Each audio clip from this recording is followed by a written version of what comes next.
இந்த social media யுகம் கடந்த 10 வருடங்களா ரொம்ப ரொம்ப தீவிரமா இருக்குது. ஒரு ஃபோன் போதும். எல்லார்ட்டயும் ஆண்ட்ராய்டு ஃபோன் இருக்கு. அந்த ஃபோன் போதும் ஒரு படத்த பார்த்துட்டு நல்லா இருக்கா? நல்லா இல்லையா? அந்த படம் நல்லா இருந்தாலும் நல்லா இல்லன்னு சொல்லலாமா?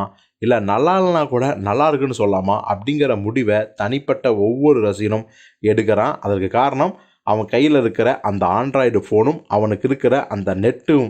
ஸோ இதனாலேயே பார்த்தீங்கன்னா, ஒரு படத்தோட ரிசல்ட்டு வர்றது வந்து ரொம்ப ரொம்ப ஃபாஸ்ட்டா இருக்கு. படம் முடியறதுக்குள்ளேயே ஃபர்ஸ்ட் ஹாஃப் நல்லா இருக்கா? செகண்ட் ஹாஃப் நல்லா இருக்கா? பாட்டு எப்படி இருக்கு? ஃபைட் எப்படி இருக்குன்னு பிரிச்சு மேஞ்சர்றான். ஃபோன்லயே அனுப்பிடுறான் அவன் ஃப்ரெண்ட்ஸுக்கு. ஸோ அவன் அடுத்த ஷோக்கு வரலாமா? வேணாமா? டிக்கெட் புக் பண்ணலாமா? வேணாமா? அப்படிங்கிற அந்த முடிவு எடுத்துடுறான்.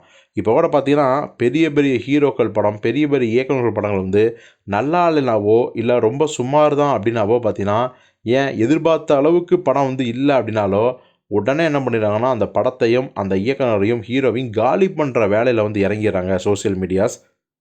குறிப்பா பார்த்தீங்கன்னா, இது சினிமாவுக்கு அதிகமா இருக்கு அப்படின்னு தான் சொல்லணும்.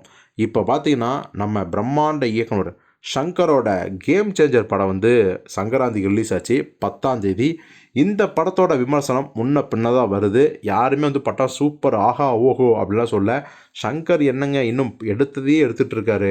அவரு அவுட்டேட்டட் ஆயிட்டாருங்க அப்படின்லாம் சொல்லி நெறைய கமெண்ட்ஸ பார்க்க முடியுது. இந்த நேரத்தில அவர் வந்து ஒரு சேனலுக்கெல்லாம் பேட்டி குடுக்க ஆரம்பிச்சுருக்காரு. அந்த பேட்டிகள்ல நேரடியாவே சங்கர்ட்ட கேட்குறாங்க. சார் இது மாரி சோசியல் மீடியால வந்து பார்த்தீங்கன்னா, நெறைய கருத்துக்கள் பகிரப்படுது.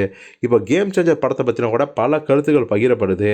ஸோ அதெல்லாம் உங்க காதுக்கு வரும்போது, நீங்க என்ன மாரியான ரியாக்ஷன் குடுப்பீங்க? அப்படின்னு கேட்கும்போதே, ஷங்கர் உடனே வந்து, நான் சோசியல் மீடியால இல்ல. சோசியல் மீடியா கருத்துக்கள பார்க்கறதும் இல்ல. என் காதுக்கும் வர்றதில்ல. அப்படியே வந்தாலும் நான் என் காதுல ஏத்துக்கிறதில்ல. என்னுடைய மைண்ட் செட் முழுக்க முழுக்க பாசிட்டிவ், பாசிட்டிவ், பாசிட்டிவ். ஸோ அத நோக்கி தான் நான் போறேன். அதுதான் என்ன வந்து மேல மேல உயரத்துக்கு கூட்டு போகுது அப்படின்னு சொல்லியிருக்காரு. ஸோ இதன் மூலம் சோசியல் மீடியால வந்து செம்மையா வந்து படத்தோட ரிசல்ட் காலி பண்றதுல நெறைய பேர் குறியா இருக்காங்க. அவங்க மேல சங்கர் அவர்கள் ரொம்ப கோவமா இருக்காரு அப்படிங்கிறதையும் இந்த பதிலில் பார்க்க முடியுது. அதே சமயத்தில நெறைய பேர் என்ன சொல்றாங்கன்னா, "சங்கர் சார் நீங்க சோசியல் மீடியா மேல வந்து கோவமா இருந்தாலும், அவங்க சொல்ற சில பல நல்ல ரிவ்யூல வந்து காது குடுத்து வாங்குங்க. அப்பதான் நீங்க திருத்திக்க முடியும். இல்லைன்னா இன்னும் பார்த்தீங்கன்னா, பழைய மாரியே வந்து ஊருக்கு பெயிண்ட் அடிக்கிறது, செட்டு போறது இந்த மாரி இருப்பீங்க." அப்படின்னு சொல்லி பாசிட்டிவாவும் அவருக்கு சொல்றாங்க. ஸோ பொறுத்திருந்து பார்ப்போம். சங்கர் என்ன முடிவு எடுக்க போறாரு? இந்த விமர்சனங்கள வந்து அவர் நல்ல விதமா எடுத்துக்கிறாரா? இல்ல எதிர்மறையா எடுத்துக்கிறாரா? அப்படிங்கிறத பொறுத்து தான் இருக்கு.